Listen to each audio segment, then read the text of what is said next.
Buen día, profesor. Mis compañeros y yo hablaremos del material Geosílex. Este producto es un aglomerante de última generación. Además, es un sustituto del cemento que absorbe agentes contaminantes del medio ambiente. Su proceso de fabricación. Para poder llegar a conseguir el Geosílex es gracias a la composición de carburo de calcio, más agua, más acetileno y un 85% de hidróxido de calcio. Luego se eliminan las impurezas y elementos tóxicos y le adicionamos aditivos reológicos y potenciadores de CO2. Aplicación: pavimentos químico. Para los pavimentos del Geosílex tiene la capacidad de captar el CO2 necesario para la transformación de carbonato de calcio y agua. El contenido del hidróxido de calcio tiene un elevado pH que impide la fijación de microorganismos vivos e inertes, los sedimentos orgánicos. Pavimentos Quinco Nox. Para los pavimentos se le emplea el Geosílex Nox fotocatalítico, el cual permite la absorción eficiente de la luz en la parte visible de la radiación solar. Además, tienen una estabilidad química que le permite sobrevivir a cualquier proceso de dilución de la matriz del cemento y su alta movilidad en los portadores. España emplea Geosílex. En Bilbao, ubicado en España, se empleó en un área de 1,45 hectáreas Geosílex, el cual es un aditivo para hormigón, donde su función es captar CO2 emitida principalmente por autos, fábricas, entre otros.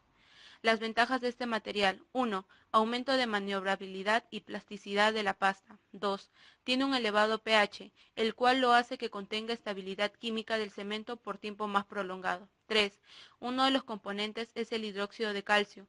Al poder disolverse con el CO2, hace un rellenado de fisuras, lo cual favorece la estabilidad estructural. 4. La implementación del Geosílex reduce la huella de carbono del cemento en un 30%. Existen tres tipos de geosiles. El geosiles pasta es un material aglomerante que tiene la capacidad de absorber CO2. Tiene propiedades similares al cemento, ya que el endurecimiento de este material se produce cuando capta CO2 del ambiente luego de su uso. Este material también tiene la capacidad de disminuir los residuos industriales, ya que estos residuos industriales también se usan para su fabricación. El empleo de este aditivo está destinado para los pavimentos prefabricados, por ejemplo, adoquines, losetas o terrazos. Ahora vamos a pasar con sus ventajas técnicas.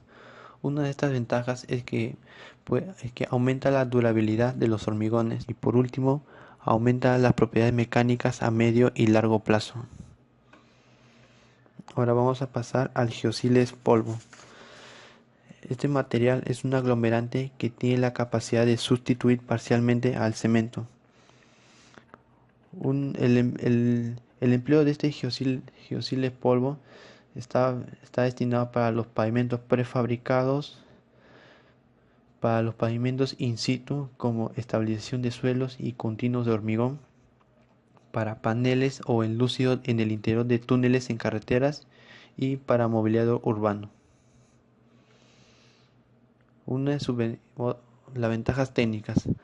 Las ventajas técnicas del geosiles polvo es que aumenta el anclaje de los morteros y hormigones sobre los materiales de soporte. También aumenta las propiedades mecánicas a medio y largo plazo y protege por más tiempo a las armaduras metálicas de la corrosión al aumentar la alcalinidad del hormigón y mantenerla por más tiempo. Ahora pasamos al geosiles matrix. El geosiles matrix, al igual que los otros dos materiales, el polvo y el pasta, sus propiedades son similares y cuya función, al igual que los otros, es captar CO2 del ambiente, lo que permite que el geosile matrix sea incorporado en los morteros y hormigones. Su composición se basa de diversos compuestos químicos como el dihidróxido de calcio, que corresponde al 12,5% del total, y a otros compuestos más como el dióxido de silicio, el dióxido de aluminio y otros compuestos más. Su alta reactividad se debe a que el tamaño del dióxido de calcio es menor a los 100 nanómetros.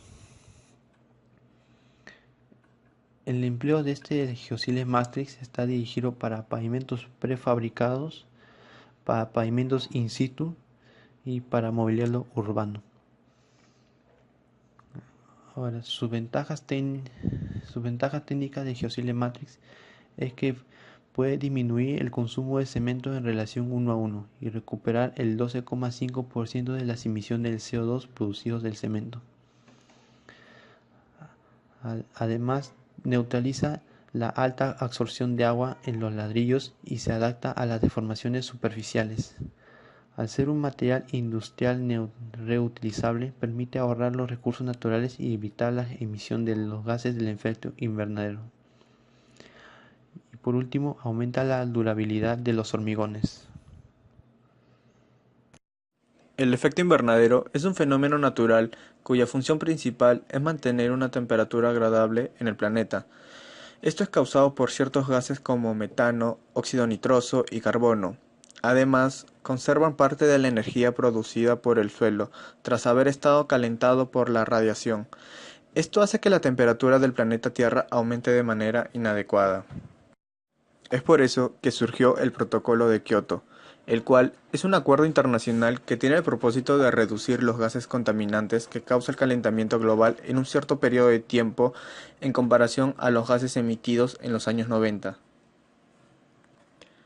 Su principal objetivo es disminuir la emisión de gases, los cuales son los que ocasionan el efecto invernadero. A continuación se presentará un caso aplicativo en el Perú. En la ciudad de Lima, el distrito de Rímac es uno de los más transitados de la ciudad, ya que en esa zona transitan camiones y buses que recorren la Panamericana frecuentemente. Además, tanto el transporte como los demás agentes contaminantes emiten CO2 diariamente en mayor cantidad. Por ello, se toma en cuenta que al aplicar este aditivo sería de gran ayuda para contribuir con la reducción de CO2. La vía de evitamiento tiene una longitud de 45 kilómetros que inicia en el trébol de Javier Prado hasta el óvalo Javich, con un ancho de 12 metros en cada vía. Como dato tenemos la longitud, que vendría a ser 45 kilómetros, el ancho 12 metros. El área total vendría a ser 45 kilómetros por 24, que vendría a ser un aproximado de 1080 por 10 al cubo metros cuadrados. Luego calculamos el volumen del CO2 por medio de aspa simple. Luego agregamos como dato la densidad del CO2, que vendría a ser 1976 kilogramos por metro cúbico. La densidad está reflejada entre masa sobre volumen. Por último, para calcular la masa, multiplicaremos la densidad por el volumen, lo cual nos dará como resultado 2.134.000 toneladas de CO2. Llegamos a la conclusión que existen tres tipos de geoxiles que se ofertan en el mercado que se aplica para pavimentos y fachadas. En España se emplea el geoxiles debido a que tienen problemas con la emisión de CO2. El geoxile se emplea en lugares a una temperatura de ambiente de 25 grados. Se fabricó este aditivo para contribuir con la reducción del CO2. Existen casos donde no es necesario el uso de este material, ya que los árboles también contribuyen con la reducción de CO2.